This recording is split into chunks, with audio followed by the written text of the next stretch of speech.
I wish I knew this before. Most critical finance concept. Another video. तो इस video में discuss करने वाले हैं एंट्री क्वेश्चंस के बारे में। ये आपको हेल्पफुल रहेंगे इन्वेस्टमेंट बैंकिंग और स्टार्टअप्स के इंटरेस्ट क्रैक करने में। तो चलिए देखते हैं। तो रूल ऑफ थंब क्या होता है एसेस करने के लिए जब M&A डील को देखते हो आप, एसआईटी या डायलूटिव क्या है। देखो स्टॉक डील्स में क्या होता है, बायर एक हायर पी पे करता है सेलर को, और ये बेसिकली एसआईटी होता है क्योंकि बायर के पास लोअर पी था। अगर ये एसआईटी होगा, अगर उसने बेसिकली लोअर पी पे किया वहाँ पे, तो डायलूटिव होती है। इनिशिएटिव लेवल पे आप अगर ज़्यादा पे कर रहे हो अर्निंग्स के लिए, जो मार्केट वैल्यू और खुद के अर्निंग्स के बेसिस पे काम करती है, तो आप इसको डायलूटिव बोल सकते हो।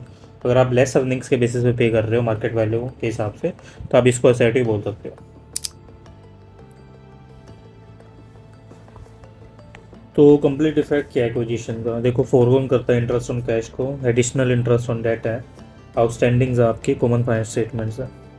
अब एक चीज़ देखो, जो स्ट्रेटजिकल एक्वायर्स है आपका, वो टिपिकली पे करता है ज़्यादा कंपनी के लिए, प्राइवेट इक्विटी नहीं पे करता। तो इसमें क्या है, जो स्ट्रेटजिक एक्वायर्स रियलाइज़ करता है रेवेन्यू और कोस्ट सिनर्जीज को, और जो प्राइवेट इक्विटी फर्म है वो अनलाइज नहीं करती कंबाइन करने के लिए company with the complementary portfolio, और जो सिनर्जीज आपकी बूस्ट करती है इफेक्टिव वैल्यूएशंस को।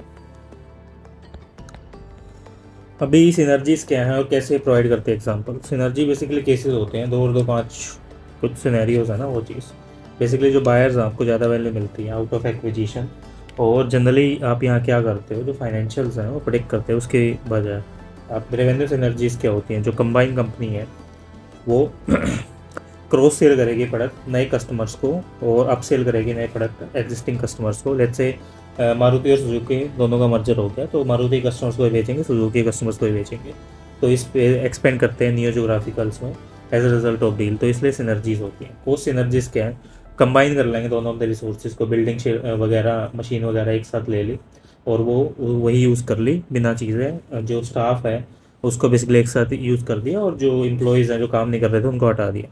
तो ये बेसिकली कोस्ट सिनर्जीज आती है, कॉस्ट कम हो जाएगी। सिनर्जी यूज़ क्या होती है रेवेन्यू मॉडल में, जनरली रेवेन्यू सिनर्जीज आती है, रेवेन्यू फिगर आउट किया जाता है कंबाइन कंपनी के लिए, और सर्टेन मार्जिन देखा जाता है एडिशनल रेवेन्यू का उन चीज़ों में। कॉस्ट सिनर्जीज क्या है, जब आप रिड्यूस करते हो कंबाइन कॉस्ट ऑपरेटिंग वगैरह, उसी हिसाब से आती है। रेवेन्यू और कॉस्ट सिनर्जीज इंपॉर्टेंट होती हैं। देखो आपकी M&A में रेवेन्यू सिनर्जीज लेते हैं सीरियसली बिकॉज वो हार्ड होती है प्रोडिक्ट करना, और जो कॉस्ट सिनर्जीज हैं आपकी बिट मोर सीरियसली उनको लिया जाता है, लेकिन स्ट्रेट फॉरवर्ड होती हैं चीज़ें करने के लिए। बिल्डिंग और लोकेशन आपकी कंसोलिडेट हो सकती है, लेकिन कितने डायरेक्ट एम्प्लॉयमेंट आपके एलिमिनेट किए गए वो चीज़ यहाँ पे नहीं देखी जा सकती।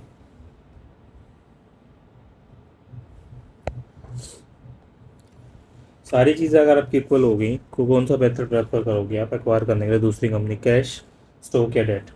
तो देखो कैश चीपर होता है डेट से हमेशा, क्योंकि इंटरेस्ट रेट है कैश पे आपकी यूजली अंडर द 5% होती है। डेट इंटरेस्ट रेट आपकी हायर देन उससे ज़्यादा होती है, और जो फोरगो इंटरेस्ट है on the cash always less than the additional interest paid on the debt होता है, और बेसिकली सेम रेट होती है कैश और डेट के लिए। चलिए कैश क्या है, रिस्की होता है आपका, डेट से लेस रिस्की होता है, क्योंकि बायर बेसिकली कोई चांस ही नहीं होता कि बायर बेसिकली फेल हो जाए रेज करने का sufficient fund from the investors. ये कंपेयर करना ये भी काफ़ी मुश्किल होता है cost directly to the stock, क्योंकि जो जनरल स्टॉक है वो मोस्ट एक्सपेंसिव वे है फाइनेंस करने का किसी ट्रांजेक्शन को, और जो कॉस्ट ऑफ इक्विटी है आपकी ऑलमोस्ट ऑलवेज हायर होती है आपकी कॉस्ट ऑफ डेट से। इस चीज़ में कैश क्या लेस रिस्कियर है देन द स्टॉक, और जो बायर का शेयर प्राइस है वो चेंज होता है ड्रामेटिकली जब आपका एक्विजिशन अनाउंस होता है। एक चीज़ यहाँ देखी जाती है, कितना डेट एक कंपनी इशू करते हैं मर्जर एक्विजिशंस में। जनरली देखो कंपेरेबल कंपनी या प्रेसिडेंट ट्रांजेक्शन डिटरमाइन करते हैं इस चीज़ में, और जो कंबाइन कंपनीज का LTM है वो बेसिकली फाइन करता है EBITDA फिगर्स को। मीडियन डेट और EBITDA रेशियोज आपकी वो देखे जाते हैं, और जो अप्लाई करते हैं अपने EBITDA फिगर्स पे एक रफ आइडिया देने के लिए किस हिसाब से डेट आपकी रेस की जा रही है। अगर आप बेसिकली डेट कॉम्प्स लेते हो कंपनीज के लिए सेम इंडस्ट्री में, तो टाइप ऑफ द डेट और मैनी ट्रांचेस बेसिकली यहाँ पे यूज़ किए जाते हैं चीज़ों को करने के लिए। आप डिटरमाइन कैसे करते हो परचेज प्राइस क्या है टारगेट कंपनीज के लिए एक्विजिशन में, आप basically same valuation methodology use करते हैं जो ऑलरेडी डिस्कस होती है। अगर सेलर आपका पब्लिक कंपनी है और वो ज़्यादा अटेंशन पे करता है प्रीमियम पेड पे और द करंट शेयर प्राइस, और जो बेसिकली सफिशिएंट होता है उस चीज़ में, तो इसको शेयर होल्डर्स का बेसिकली बोला जाता है, और इसी हिसाब से मेथोडोलॉजी पे काम करता है। कंपनीज ओवर पे करती है दूसरी कंपनीज के लिए, ये टिपिकली हैपन होता है जब आप बेसिकली, ये रिसेंट एग्जांपल इस चीज़ का देख सकते हो।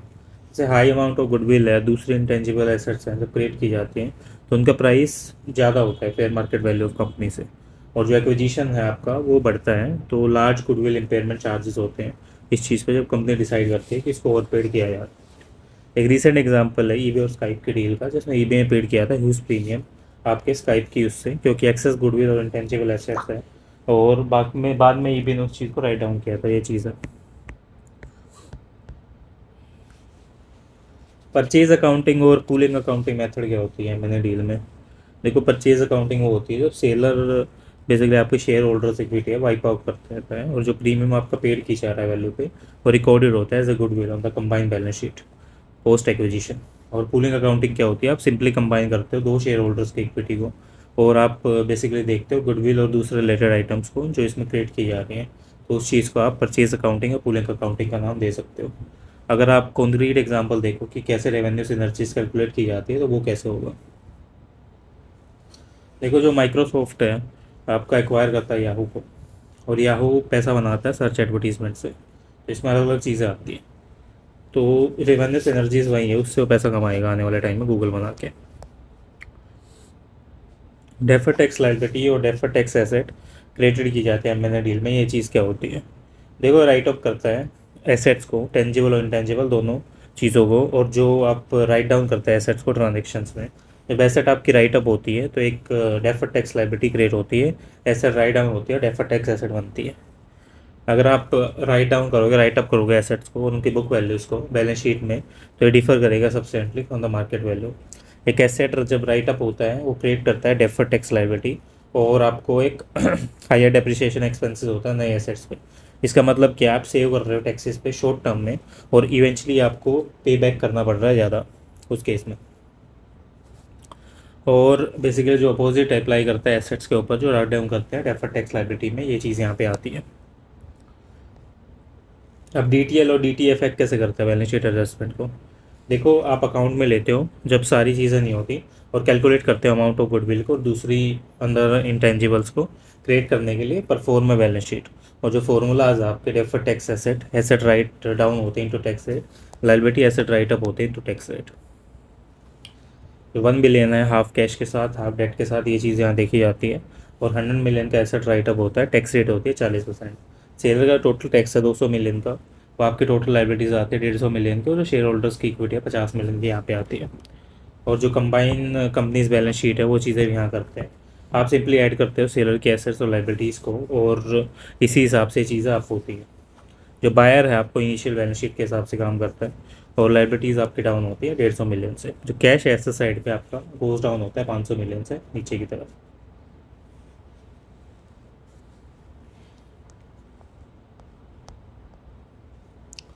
एक चीज़ बोली जाती है कि कंप्लीट फार्मूला क्या होगा, आप how to calculate the goodwill in M&A।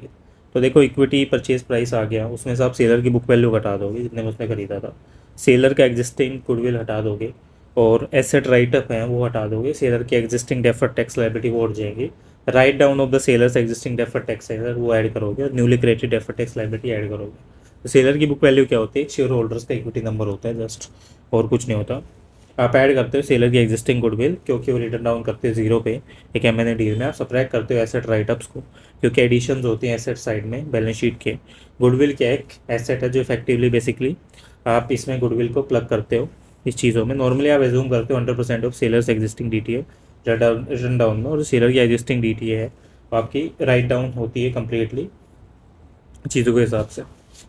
Explain करो कि कैसे आप राइट डाउन करोगे सेलर की एग्जिस्टिंग डेफर टैक्स एसेट्स को M&A डील में। तो डेफर टैक्स एसेट में आपकी इंक्लूड होती है NOL, और जो आप यूज़ करते हो उसी चीज़ में, और जो NOL है पोस्ट ट्रांजेक्शन्स की, वो ऑफसेट करते हैं कंबाइन एंटिटीज टैक्सेबल इनकम को।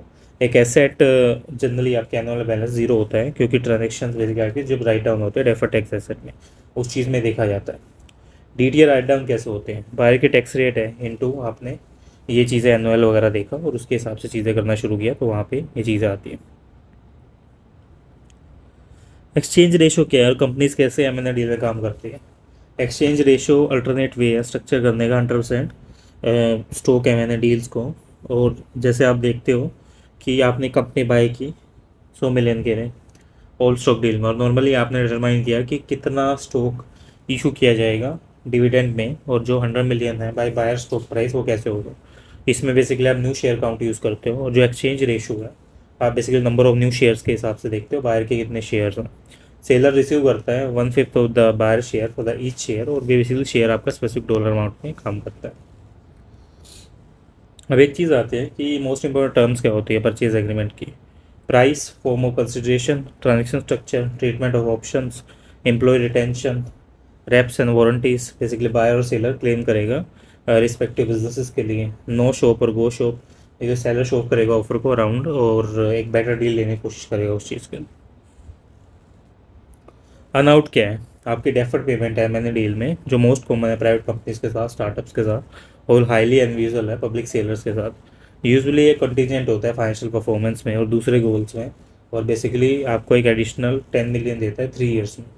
बायर बेसिकली यूज़ करता है इंसेंटिवाइज करने के लिए सेलर्स को, ताकि आप कंटिन्यू कर सको, परफॉर्म वेल कर सको, और डिस्कस कर सको मैनेजमेंट की टीम्स को मनी के लिए, या रनिंग ऑफ कर सको आइलैंड्स को इन चीज़ों में करने के लिए। ब्रेक इवन सिनर्जीज क्या होती है M&A डील्स में, और कैसे ये नंबर बेसिकली काम करते हैं। EPS एक्रीशन जो डाइल्यूशन है आपकी $0 पे और बैक सोल्स में, ये बेसिकली रिक्वायर्ड होते हैं सिनर्जीज में, और डील न्यूट्रल्स होती है EPS के हिसाब से। ये इंपॉर्टेंट है क्योंकि आपको आइडिया देखना पड़ता है कि कोई डील है वो काम कर रही है या नहीं।